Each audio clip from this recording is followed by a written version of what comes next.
Assalamualaikum warahmatullahi wabarakatuh. Selamat siang, Baraya Priangan TV. Kembali lagi bersama saya Rosmayanti di Ulas program berita pagi hari ini. Nah, seperti di episode sebelumnya, saya pernah bersama Pak Redaktur ya dari Kabar Priangan. Dan hari ini kembali lagi bersama Pak Arif ya Pak. Ya. Hari ini untuk mengulas seputar informasi menarik di wilayah Priangan Timur. Dan langsung saja, karena memang ini di edisi Kamis ya Pak, 6 Februari 2025, ada beberapa informasi yang sangat menarik yang akan kita sampaikan. Dan langsung saja tanpa berlama-lama, di halaman pertama, boleh Pak Arif terlebih dahulu. Ya, Assalamualaikum warahmatullahi wabarakatuh, Wilujeng Enjing, pemirsa harian umum Kabar Priangan ya, pada Kamis 6 Februari 2025 ini menampilkan headline halaman 1, yaitu Densus 88 geledah rumah terduga teroris di Pagar Agung. Nah, ini Detasmen Khusus 88 ya, menggeledah rumah terduga teroris di Pagar Agung, Kabupaten Tasikmalaya gitu. Jadi tim Densus 88 anti teror Mabes Polri menggeledah sebuah rumah di Kampung Cicubung, Desa Cipasing, Kecamatan Pagar Agung, Kabupaten Tasikmalaya pada Rabu 5 Februari 2025 pagi. Penggeledahan itu diduga terkait dengan penangkapan seorang pria ya berinisial TE yang dituding atau diduga ya terlibat dalam aksi terorisme gitu. Jadi warga mengetahui itu awalnya tidak menyangka dengan dugaan aksi terorisme untuk terduga itu ya. Nah, jadi awalnya sejumlah mobil Densus 88 tiba di lokasi diikuti oleh personel Polres Tasikmalaya Kota yang turut mengamankan area. Proses penggeledahan dimulai sekitar pukul 9.30 WIB dan berlangsung hingga siang hari gitu. Jadi warga sekitar awalnya menduga operasi ini berkaitan dengan kasus pencurian kendaraan bermotor gitu. Namun belakangan terungkap bahwa penggeledahan ini terkait dengan dugaan, sekali lagi dugaan ya, keterlibatan TE dalam jaringan terorisme. Itu Teh Rasma, headline Tentang teroris ya. halaman 1 ya. Untuk masih panjang beritanya. Nanti bisa langsung baca ya Pak ya, Baraya Priangan TV ya. Oke, kita lanjut Pak ke informasi di wilayah Garut, Sumedang. Di sini, Baraya Priangan TV, saya menemukan informasi tentang sering diterjang banjir Sungai Cimanuk. BPBD Garut tetapkan Cimacan sebagai kawasan tak layak huni, katanya. Saya bacakan informasinya. Badan Penanggulangan Bencana Daerah atau BPBD Kabupaten Garut, Jawa Barat menghimbau agar warga tidak menjadikan kawasan Kampung Cimacan, Desa Haur Panggung, Kecamatan Tarogong Kidul sebagai tempat pemukiman. Kawasan tersebut dinilai rawan banjir akibat luapan Sungai Cimanuk yang terus mengancam keselamatan penduduk. Di sini juga disampaikan katanya Kepala Pelaksana BPBD Kabupaten Garut, Aah Anwar Saipullah, menyampaikan pemerintah berencana memasang papan informasi di Kampung Cimacan untuk menegaskan status daerah tersebut sebagai kawasan tidak layak huni. Di sini juga disampaikan katanya nanti akan membuat semacam plang papan informasi bahwa di sini sudah tidak layak untuk dihuni. Dan Aah pun menjelaskan dari Kampung Cimacan itu pernah dilanda banjir bandang besar pada tahun 2016. Nah, akibatnya meluapnya Sungai Cimanuk. Bencana tersebut menyebabkan kerusakan besar dan memaksa pemerintah merelokasi sekitar 400 kepala keluarga ke lokasi yang lebih aman. Ya, mendengar informasi yang barusan ini himbauan ya Pak, himbauan atas akan datangnya suatu musibah atau bencana, sehingga ketika sudah ada dari pemerintah sekitar ataupun BPBD khususnya yang memang di bidang kebencanaan itu, supaya masyarakat dan warga sekitar bisa lebih hati-hati ya Pak. Apalagi kalau sudah ada peringatan kawasan tak layak huni, berarti peluang besar untuk terjadinya kejadian pun besar ya Pak, sehingga nanti bisa berdampak kerugian besar juga berkaca mungkin dari kegiatan yang sebelumnya. Oke, lanjut Pak, kita ke halaman berikutnya. Ini Teh Rosma dari Kabupaten Tasikmalaya ya. Jadi ada peristiwa ini dari Tasik Selatan ya. Teror anjing ganas di Cikatomas, 21 ekor domba jadi korban gitu. Jadi pemirsa Baraya Kabar Piangan, dari Cikatomas dilaporkan sebanyak 21 ekor domba ya menjadi korban gigitan anjing ganas yang berkeliaran di sekitar peternakan di Kampung Jaksi, Desa Tanjung Barang, Kecamatan Cikatomas. Bahkan 5 ekor domba diantaranya mati dalam peristiwa ini. Narasumber kami, Kepala Desa Tanjung Barang, Harun Arasid SH mengatakan jumlah domba yang digigit anjing ganas ini kini sudah mulai bertambah hingga total keseluruhan semuanya sudah mencapai 21 ekor. Itu dalam waktu 5 hari saja. Jadi dalam waktu 5 hari 21 ekor ini ya, korban dari ekor domba jadi korban oleh anjing ganas ini gitu. Dari 21 ekor domba yang jadi korban gigitan anjing liar ini, jadi yang mati 5 ekor gitu. Jadi yang lainnya luka berat ya. Oke. Itu dari Kabupaten Tasikmalaya, Teh. Iya. Oke, kita berlanjut Pak ke daerah Ciamis nih, Baraya Priangan TV. Diberlakukan 3 zona pengamanan. Laga PSGC dijaga ratusan aparat keamanan. Soal PSGC pernah kita bahas ya Pak di episode sebelumnya. Saya bacakan informasinya. PSGC Ciamis ditahan imbang. Tornado FC skor 1-1 pada pertandingan babak 6 besar Liga Nusantara 2024-2025 di Stadion Galuh, Ciamis, Rabu tanggal 5 Februari 2025 sore. Laga tersebut merupakan kali pertama Laskar Galuh menjadi tuan rumah dalam 3 musim Liga 3 musim.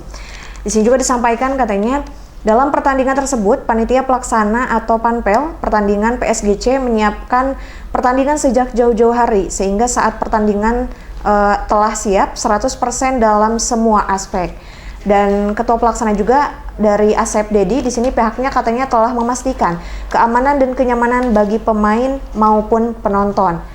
Dan diberlakukan 3 zona pengamanan, yaitu katanya zona pertama itu di area lapangan permainan, zona kedua di tribun dan area VIP, dan satu lagi di zona ketiga area luar stadion termasuk parkir dan lalu lintas, kata ketua pelaksana dalam pertandingan tersebut. Nah, mendengar informasi yang barusan ini bagus ya Pak ya, ketika ada pertandingan semacam ini itu dijaga oleh aparat keamanan. Kenapa? Karena tidak sedikit dan mungkin memang tidak dipungkiri juga bahwa pertandingan yang seperti ini kan sengit ya Pak, itu kadang-kala bisa memicu kericuhan. Nah, ketika pada posisi yang seperti itu, aparat juga siap siaga gitu untuk bisa mengawasi lokasi pertandingan sehingga tidak memicu kericuhan antar massa gitu. Karena memang kan bertanding ya Pak, biasanya supporter dan lawan main itu ramai sekali gitu. Oke, lanjut Pak. Ya, beralih ke halaman 5 ya, dari daerah Banjar. Nah, ini mengenai fasilitas umum ya. Pemerintah Kota Banjar rencanakan penataan kembali pendopo, masjid dan alun-alun dengan biaya atau anggaran 50 miliar rupiah. Nah, jadi pemerintah Kota Banjar bersama Pemprov Jabar menargetkan Kota Banjar menjadi ikon pintu gerbang Jabar. Sejumlah program terus dipersiapkan sejak tahun 2025 ini. Disampaikan oleh Wali Kota Banjar terpilih Haji Sudarsono Selasa 4 Februari 2025. Diprogramkan mulai tahun 2026 melakukan penataan Masjid Agung Baitur Rahman, alun-alun Banjar dan pendopo Wali Kota Banjar secara bersamaan gitu. Jadi menurut Sudarsono, penataan pendopo, alun-alun dan Masjid Agung Baitur Rahman mulai tahun 2005 dan pelaksanaan penataan pembangunannya tahun 2026 gitu.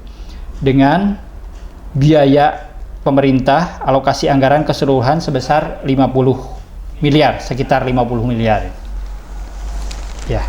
Besar sekali ya Pak anggarannya ya Pak. Untuk ya mudah-mudahan sebanding dengan biayanya gitu. Jadi fasilitasnya dapat bermanfaat bagi masyarakat, Dan ingat ya, karena ini dana masyarakat, dana pemerintah, maka untuk pembangunannya juga harus betul-betul sesuai dengan spesifikasi ya, sehingga jangan sampai baru dibangun sudah banyak yang rusak atau tidak sesuai dengan harapan yang diinginkan oleh pemerintah atau masyarakat gitu. Apalagi kalau tidak sesuai regulasi ya Pak. Yeah. Oke. Lanjut Pak, di halaman terakhir kayaknya kalau Bapak yang bahas ini menarik Pak, dari Kota Tasik Pak. Ya, ini Kota Tasikmalaya ya, jadi beban rekening PJU ya, penerangan jalan umum Pemkot Tasik mencapai 30 miliar rupiah per tahun ya. Gede ya Pak. Kota Tasik 10 kecamatan ya. Iya. Tapi biaya untuk PJU-nya cukup besar. Itu mungkin karena banyak caraan ya gitu. Caraan. Meskipun kalau secara lihat masih banyak juga PJU yang nggak berfungsi, gelap ya, termasuk di daerah misalnya kalau Teh Rosma lewat arah Sirnagali Parakanyasak itu ada di daerah yang jauh dari pemukiman, itu PJU-nya gelap gitu. Apalagi kalau malam kan itu sangat dibutuhkan ya Pak penerangannya. Tentu itu karena bukan cuma masalah penerangan ya, tapi juga kan keamanan gitu. Iya, keselamatan para pengendara juga. Soalnya di daerah tersebut sangat jauh dari permukiman rumah gitu, dan lokasinya berbelok, jalannya sempit. Yang mudah-mudahan hal ini termasuk diperhatikan juga oleh Pemkot Tasikmalaya gitu, di daerah antara Kelurahan Sirnagali ya, Perumahan Sirnagali Kencana, Bumi Indah Residen menuju Paujan ya, Parakanyasak Jigereng. Itu sering padam itu lampu, bahkan jadi kalau malam itu blank gitu, sangat gelap karena tidak ada penerangan sama sekali, jauh dari pemukiman gitu. Dan mudah-mudahan dengan kasus seperti itu menjadi perhatian karena biayanya ini sangat besar gitu. Justru kalau untuk skala Kota Tasik ya Pak, yang hanya 10 kecamatan. Sebenarnya 10 kecamatan ya harusnya marakbak lah ya gitu, caraang gitu, jangan sampai pararoek, keeng gitu, bahkan kan yang membahayakan apalagi kalau malam ya. Bahkan banyak yang warga sekitar Sirnagali, Parakanyasak, Paujan itu kalau malam itu apalagi ibu-ibu atau anak-anak kecil ya, anak remaja ya gitu, nggak berani lewat situ karena ya itu gelap, ya? Sangat gelap. Mudah-mudahan dengan biaya sebesar ini hal-hal seperti itu jangan terjadi lagi lah gitu. Apalagi kalau berbicara Kabupaten Tasik malah lebih banyak ya Pak kecamatannya ya. Ya, lebih luas, Kabupaten gitu ya. Tasik, Kabupaten Ciamis gitu ya. Ini untuk Kota Tasikmalaya 10 kecamatan lah gitu ya. Sampai 30 miliar gitu ya. Oke. Mungkin itu saja ya Pak untuk informasi yang kita sampaikan terkait yang menarik-menarik gitu ya di edisi Kamis 6 Februari 2025. Nah, Balai Priangan TV ketika misalkan tidak mendapatkan kejelasan informasi lebih ya Pak, bisa nanti langsung saja membaca langsung di informasi yang termuat di Koran Harian Umum Kabar Priangan. Di sini juga disampaikan katanya ecarannya itu 3.000 ya Pak. Ya, murah sekali, 3.000, gak seharga bakso ya Pak. Gak seharga mie juga ya Pak. Sangat murah untuk dibaca ya Pak. Iya, ecarannya 3.000 tuh selangganannya tuh per bulannya itu 67.500. Dan kalau misalkan Balai Priangan TV ada yang mau iklan ya Pak, boleh ya Pak di kantor kita. Di sini bisa menghubungi di nomor 0812 2284 8384. Dan sirkulasi redaksi juga ada di sini 0265 335 300 ya Pak. Sudah jelas mungkinnya disampaikan oleh kita. Nanti kalau misalkan Balai Priangan TV kebingungan mau mengiklankan brandnya bisa langsung saja ya Pak ke kantor. Mungkin itu saja. Terima kasih Pak Arif sudah hadir ya, karena jarang-jarang nih Pak redaktur ini bisa menemani pagi kita ya dalam membaca berita. Mungkin itu saja yang bisa disampaikan. Tetap pantengin kanal dan portal kita dan seluruh platform media sosial kita supaya tidak ketinggalan informasi yang menarik. Saya Rosmanti pamit undur diri. Nun wal qalami wa may yasturun wallahul muwaffiq ila aqwamit thoriq. Wassalamualaikum warahmatullahi wabarakatuh. Waalaikumsalam warahmatullahi wabarakatuh.